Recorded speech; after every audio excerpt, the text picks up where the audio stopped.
तारीख की सबसे बड़ी फौजी मुहिम्मात में से एक के पीछे आखिर राज क्या था? आइए जरा देखते हैं कि सिकंदर आजम ने फारस की इतनी बड़ी और ताकतवर सल्तनत को कैसे घुटनों पर ला खड़ा किया। तो क्या वो वाकई तारीख का सबसे बड़ा जनरल था? ये एक ऐसा सवाल है जो आज भी माहिरीन को सोचने पर मजबूर करता है।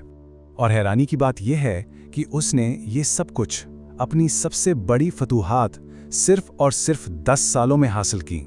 जी हाँ, सिर्फ एक दहाई में उसने उस वक्त की मालूम दुनिया का नक्शा ही बदल डाला था। उसकी सल्तनत बनने की रफ्तार और उसकी वुसअत आज भी नाकाबिले यकीन लगती है। तो सवाल ये है कि आखिर उसने ये किया कैसे? देखिए, इस कहानी की शुरुआत होती है उस विरासत से जो उसे मिली थी।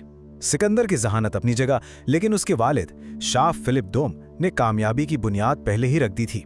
फिलिप ने मकदूनिया को एक मामूली सी रियासत से उठाकर एक बहुत बड़ी फौजी सुपर पावर बना दिया था और तकरीबन पूरे यूनान को मुत्तहिद करके फारस पर हमले के लिए एक स्टेज तैयार कर दिया। अब फिलिप के फौजी इनकलाब का मरकज था सेरीजा। ये कोई आम नेजा नहीं था। जैसा कि आप देख सकते हैं, ये 18 फुट लंबा था, यानी आम यूनानी नेजे से दुगना। जब फौजी इसे एक साथ फॉर्मेशन में उठाते तो ये नेजों की एक ऐसी दीवार बन जाती थी जिसे तोड़ना तकरीबन नामुमकिन था। और इन सबको मिलाकर बनती थी सिकंदर की नाकाबिले शिकस्त जंगी मशीन। सबसे पहले फैलेंक्स, जो फौज का मरकज थी और जिसे तोड़ा नहीं जा सकता था। फिर आते थे हायास्पिस्ट्स, जो उसके कमजोर पहलुओं यानी फैलेंक्स की हिफाजत करते थे। और आखिर में कंपेनियन कैवलरी, जो हथौड़े की तरह दुश्मन पर आखिरी और फैसला कुन ज़र्ब लगाती थी। ये एक बेहतरीन तवाज़न था। तो अब ये फौज एशिया में दाखिल होती है और यहाँ उसका पहला बड़ा इम्तिहान था ग्रेनिक्स का मौरका। ये वो लम्हा था जब सिकंदर को अपनी क़यादत और अपनी फौज की ताकत को सबके सामने साबित करना था। यहाँ पहुँचते ही इसे एक मुश्किल का सामना करना पड़ा। वो तादाद में कम थे। फारसियों के 20,000 फौजियों के मुकाबले में उसके पास सिर्फ 18,000 थे। लेकिन पीछे हटना सिकंदर की फितरत में था ही नहीं। इसकी हिकमत अमली बिल्कुल इसकी शख्सियत जैसी थी, निडर और तेज। उसने अपने जर्नैलों के इंतजार के मशवरे को रद्द कर दिया और फौरन दरिया पार करने का हुक्म दे दिया। वो खुद अपने बेहतरीन घुड़सवार दस्ते की क़यादत करते हुए सीधा पारसी कमांडरों पर झपटा और इस अफरा तफरी ने उसकी फैलेक्स को मौका दिया कि वो दरिया पार करे और दुश्मन को कुचल डाले। सिकंदर हमेशा आगे बढ़कर लड़ता था और इस जंग में तो मरते मरते बचा। एक फारसी अमीर उस पर तलवार से वार करने ही वाला था कि उसके दोस्त क्लाइटीज दी ब्लैक ने हमलावर का बाजू ही काट दिया और उसकी जान बचाई। वो खतरे से कभी डरता नहीं था, बल्कि उसका सामना करता था। ग्रीनेक्स की फतह तो सिर्फ शुरुआत थी।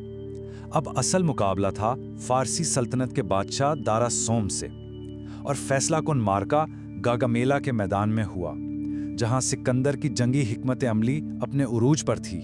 ये हिकमत अमली वाकई कमाल की थी। उसने अपनी फौज को दाएं तरफ तिरछा आगे बढ़ाया, जिसने फारसी फौज को अपनी पोजीशन बदलने पर मजबूर कर दिया। इस चाल से फारसी लाइन के बीच में एक खला पैदा हुआ और सिकंदर ने इसी लम्हे का फायदा उठाते हुए अपने घुड़सवार दस्ते के साथ सीधा दारा पर हमला कर दिया। दारा की हतमी शिकस्त के बाद सिकंदर ने एक अलामती कदम उठाया। उसने फारसी सल्तनत के दिल पर्सिपोलिस को जला देने का हुक्म दे दिया।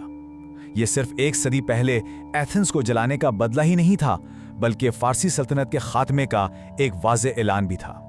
फारस तो फतह हो गया, लेकिन सिकंदर रुका नहीं। अब इसका सफर एक नए और कहीं ज्यादा मुश्किल मरहले में दाखिल हो रहा था।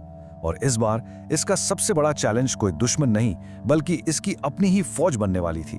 अगले चंद साल अथक मार्च और मुसलसल जंग के साल थे।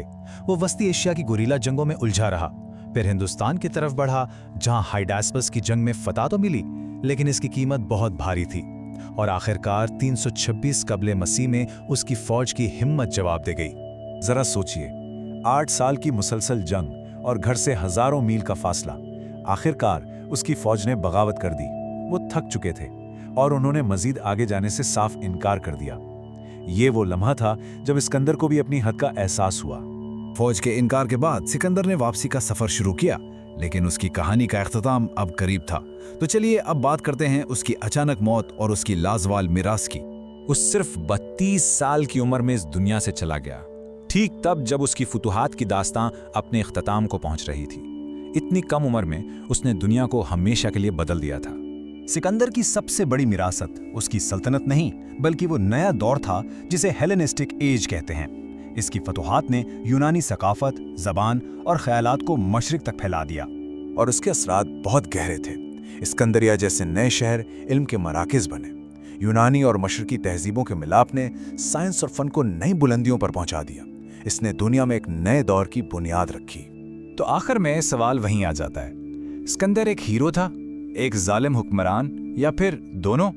اس کی میراث بہت پیچیدہ ہے، جس میں شاندار فوجی فتوحات بھی ہیں اور بے رحمی کی داستانیں بھی۔